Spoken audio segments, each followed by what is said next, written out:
দিল্লির এক পুরনো অ্যাপার্টমেন্টে থাকত অনন্যা, তার ছোট বোন তৃষা আর তাদের মা সুহানা। সব কিছুই ছিল একদম স্বাভাবিক, যতক্ষণ না একটা ডল তাদের জীবনে আসে। একদিন অনন্যা সোশ্যাল মিডিয়ায় দেখল একটা অদ্ভুত ডল ট্রেন্ড। এটা তো বেশ ক্রিপি, কিন্তু ইন্টারেস্টিং। মজা করেই সে ডলটা অর্ডার করে দেয়। কয়েকদিন পর দরজায় নক শোনা গেল। একটা কালো বাক্স, যার ভিতরে ছিল ওই ডলটা। চোখ দুটো যেন তাকিয়েই আছে। এর চোখ একটু অদ্ভুত না? সে ডলটাকে ড্রেসিং টেবিলে রেখে দেয়।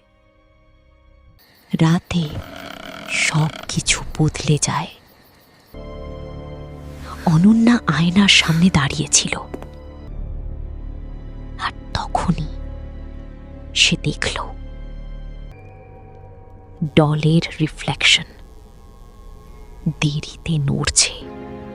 না, এটা সম্ভব না।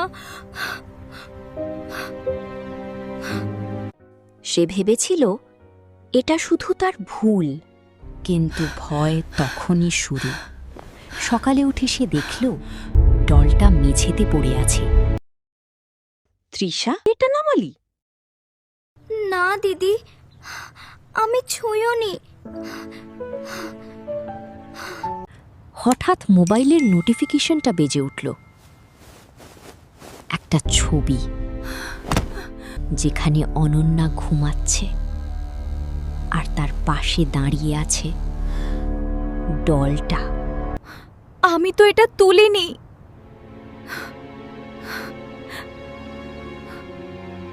সেই রাতে হঠাৎ লাইট টিমটিম করতে লাগল। অনন্যা অনুভব করল তার বিছানায় কেউ বসে আছে। অনন্যা হঠাৎ দেখল যে ডলটা ওর দিকে তাকিয়ে আছে।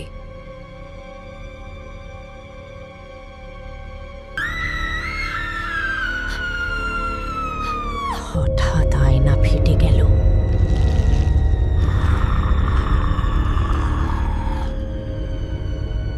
সুহানা কাঁপতে কাঁপতে বলল, ২০ বছর আগে আমি তাদের সাথে বিশ্বাসঘাতকতা করেছিলাম।